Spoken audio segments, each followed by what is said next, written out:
Assalamualaikum warahmatullahi wabarakatuh. Shalom, Om Swastiastu, Namo Buddhaya, dan salam kebajikan bagi kita semua.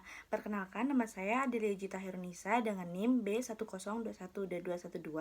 Tujuan daripadanya video ini adalah untuk memenuhi tugas UAS Project dari mata kuliah e-commerce. Di sini saya akan menjelaskan bagaimana cara membuat website dengan menggunakan WordPress tanpa adanya coding sama sekali. Sebelum itu, bagi teman-teman yang nggak tahu apa sih itu WordPress? WordPress adalah sebuah aplikasi open source yang sangat populer yang digunakan sebagai mesin blog. Kita bahas apa sih keunggulan WordPress. Yang pertama itu gratis tentunya. Yang kedua itu berbasis open source. Yang ketiga, template atau desain tampilannya mudah kita modifikasi sesuai dengan keinginan kita atau keinginan teman-teman. Yang keempat, pengoperasiannya mudah. Yang terakhir adalah WordPress bisa digunakan oleh berbagai user. Misalnya kita mau 2 user begitu. Mari saya tunjukkan bagaimana cara menginstal XMPP dan WordPress. Kita mendownload XMPP untuk dijalankan. XMPP ini adalah lokal tanpa harus terhubung di internet. Kalian bisa mendownload salah satu di antara ketiga pilihan download tersebut. Jika sudah terdownload, maka di history akan memunculkan tampilan seperti ini. Lalu yang tampilan yang akan muncul adalah loading seperti ini, kalian bisa tunggu saja. Loading berhasil, lalu kalian bisa pilih pencet next. Kemudian kita bisa pilih bahasa. Di sini saya menggunakan bahasa Inggris, lalu next. Kemudian yang muncul adalah seperti ini, kalian bisa next.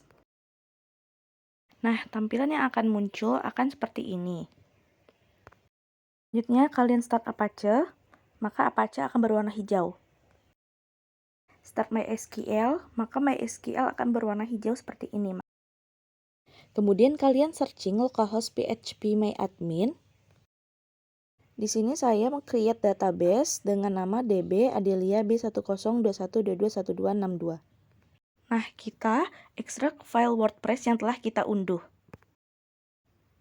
Lalu kita tempatkan pada file htdocs yang ada di XMPP file. Pastikan sebelum kalian menginstalasi WordPress, Anda perlu membuka phpMyAdmin terlebih dahulu. Sebelum membuat website, pastikan dulu kalian tahu kalian ingin membuat website yang seperti apa.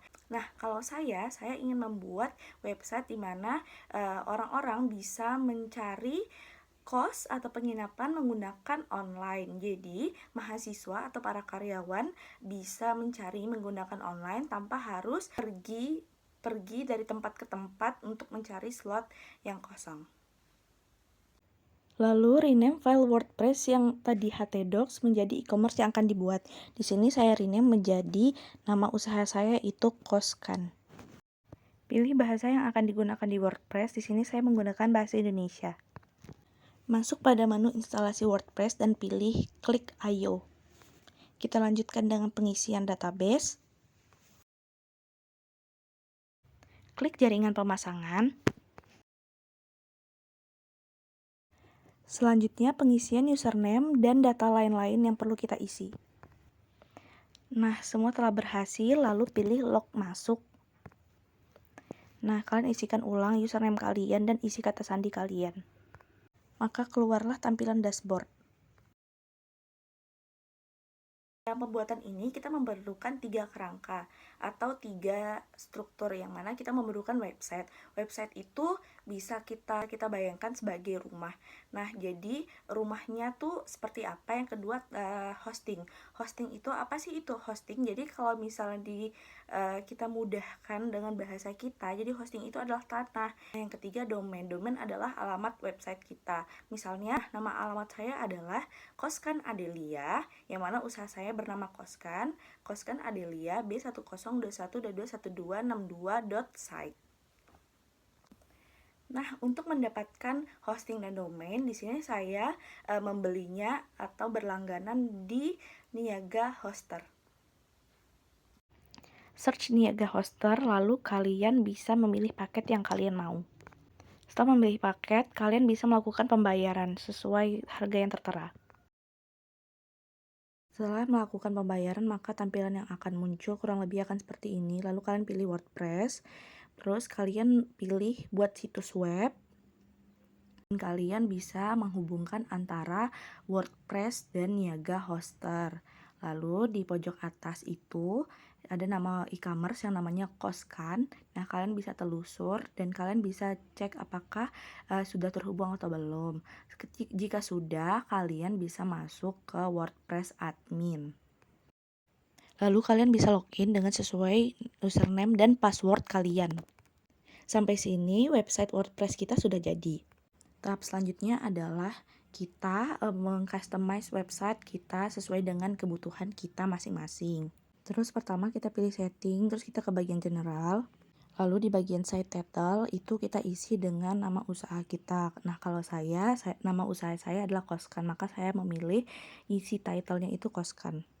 Lalu isi tagline usaha. Nah, tagline usaha saya adalah more than just a room, let's find your second home. Lanjut, pilih format tanggal, kalian ingin format tanggalan seperti apa, dan pilih format waktu. Jangan lupa untuk save change atau simpan perubahan. Selanjutnya masuk ke appearance. Lalu di sini kita bisa memilih tema apapun yang kita mau. Lalu di sini saya memilih tema yang bernama craft fee. Lalu jangan lupa untuk diaktifkan. Selanjutnya kita masuk ke menu plugin, terus kita add new plugin, kita search yang namanya Elementor, dan klik install now. Dan akan muncul loading seperti ini. Selanjutnya kalian masuk ke Elementor lalu pilih setting dan di fitur. Nah, akan muncul layangan seperti ini, lalu kalian aktifkan kontainer. Kontainernya sudah aktif. Jangan lupa untuk di save change atau simpan perubahan. Selanjutnya kita mendesain website kita sendiri dengan sesuai keinginan kita ya, menggunakan fitur yang telah disediakan. Nah, selanjutnya memilih edit page. Lalu di sini tuh bisa mengedit halaman-halaman kita. Kita akan membuat berapa halaman dengan nama-nama yang seperti apa. Setelah kita mengedit, maka inilah kurang lebih tampilan website saya. Di sini ada 5 laman, ada about us, pemesanan, akun saya, kontak, dan laman testimonial. Per laman jika kalian mau bisa diklik. Di sini adalah homepage saya yang ada berisikan about us singkat dan gambar yang mempresentatifkan e-commerce saya gitu, kos-kosan gitu. Terus ada juga menu terfavorit, jadi kos-kos mana yang terfavorit berdasarkan nama, harga, dan gambar-gambarnya. Lalu kita bisa pilih, kita mau pilih kos di daerah apa, bisa pilih berdasarkan daerah. Terus ya kita menyediakan kos bulanan, kita juga ada pencari penginapan harian gitu. Nah, di homepage saya tulis dikenal sebagai rumah kedua, hidup nyaman, harga bersahabat, kos yang Anda cari. Bisa klik jika mau jelajahi sekarang. Terus ada juga informasi mengenai spesial diskon, kos yang menyediakan diskon, dan info disarankan.